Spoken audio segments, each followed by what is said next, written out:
Assalamualaikum warahmatullahi wabarakatuh. Di sini kami akan menjelaskan tentang aliran perennialisme, implikasi dan pendukungnya. Di sini kami diampu oleh dosen pengampu yaitu Bapak Sofian MPD. Perkenalkan, ini anggota kelompok kami. Dengan saya yang bernama Muhammad Solihin dengan NIM 205060177. Di sini, kami akan menjelaskan tentang latar belakang perennialisme, pandangan filsafat umum yang melandasinya, tokoh-tokoh filsafat pendukung, dan konsep pendidikan. Pertama-tama, di sini saya akan menjelaskan latar belakang perennialisme. Perennialisme merupakan suatu aliran dalam pendidikan yang lahir pada abad ke-20. Perennialisme lahir dari suatu reaksi terhadap pendidikan progresif. Perennialisme menentang pandangan progresisme yang menekankan perubahan pada suatu yang baru. Perennialisme memandang situasi dunia dewasa ini penuh kekacauan, ketidakpastian, terutama dalam kehidupan moral, intelektual, dan sosial kultur. Solusi yang ditawarkan kaum perennialisme adalah jalan mundur ke belakang dengan menggunakan kembali nilai-nilai atau prinsip-prinsip umum yang telah menjadi pandangan hidup yang kukuh, kuat pada zaman kuno dan pertengahan. Peradaban kuno, yaitu Yunani purba dan abad pertengahan sebagai dasar budaya bangsa-bangsa di dunia dari masa ke masa, dari abad ke abad. Setelah itu, di sini ada juga tokoh-tokoh filsafat pendukung atau melandasinya. Yang pertama adalah Plato, dan kedua Aristoteles, ketiga Thomas Aquinas, keempat Robert M. Muthins, dan selanjutnya adalah Montreal J. Alder. Hanya sekian yang saya jelaskan. Selanjutnya akan dijelaskan oleh rekan saya. Terima kasih. Assalamualaikum warahmatullahi wabarakatuh. Perkenalkan, nama saya Friska Patricia, NIM 205060198. Saya akan menjelaskan tentang pandangan filsafat umum yang melandasi perennialisme. Ada 3 pandangan yang melandasinya. Yang pertama yaitu pandangan ontologi.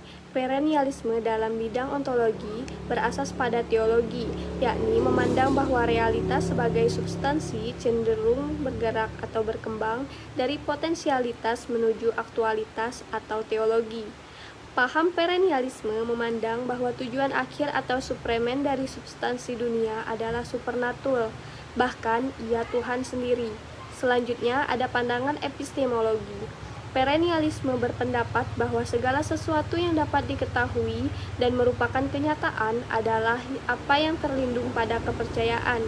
Kebenaran adalah sesuatu yang menunjukkan kesesuaian antara pikir dengan benda-benda. Pengetahuan merupakan hal yang sangat penting karena ia merupakan pengolahan akal pikiran yang konsekuen. Terakhir, ada pandangan aksiologi. Pandangan tentang hakikat nilai menurut perennialisme adalah pandangan mengenai hal-hal yang bersifat spiritual.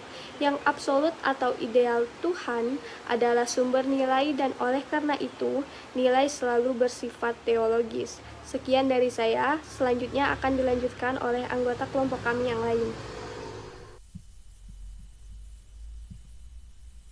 Perkenalkan, nama saya Alda Rizky Zahra, NPM 205060208. Di sini saya akan melanjutkan presentasi dari teman saya dan sekarang kita akan membahas tentang konsep pendidikan. Yang pertama ada definisi pendidikan.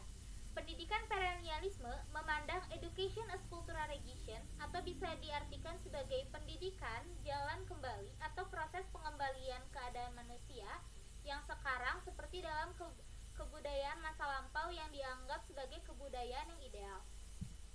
Yang selanjutnya yaitu ada tujuan pendidikan. Bagi penganut perennialisme, bahwa nilai-nilai kebenaran itu bersifat universal dan abadi. Nah, sebab itu tujuan pendidikan adalah untuk membantu peserta didik menyikapi dan menginternalisasikan nilai-nilai kebenaran yang abadi agar mencapai kebijakan dan kebaikan dalam hidupnya. Yang ketiga yaitu kurikulum. Kurikulum pendidikan itu bersifat subjective centered atau berpusat pada materi pembelajaran. Nah, materi pembelajaran itu harus bersifat uniform, universal, dan abadi. Nah, materi pembelajaran itu harus terarah kepada pembentukan rasional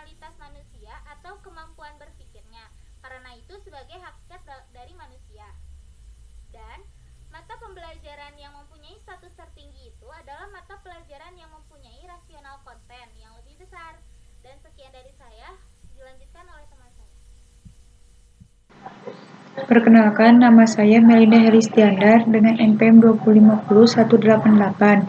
Di sini saya akan melanjutkan presentasi yang telah dijelaskan oleh rekan saya sebelumnya tentang konsep pendidikan. 4 metode. Metode yang digunakan oleh aliran perennialisme adalah biasanya dengan membaca dan diskusi, yaitu dengan membaca dan mendiskusikan karya-karya besar yang tertuang dalam The Great Books, yang dipandang baik dalam rangka latihan untuk mendisiplinkan pikiran para peserta didik.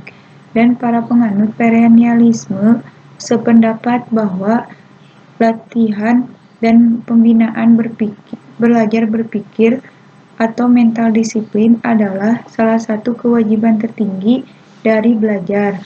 5. Peranan pendidik dan peserta didik. Peranan pendidik yaitu mengembangkan potensi-potensi self-discovery dan ia melakukan moral authority atau otoritas moral atas murid-muridnya karena ia seorang profesional yang qualified dan superior dibanding muridnya. Mungkin sekian dari kelompok kami. Mohon maaf bila ada kekurangan. Jika ada pertanyaan, silakan di forum diskusi. Assalamualaikum warahmatullahi wabarakatuh.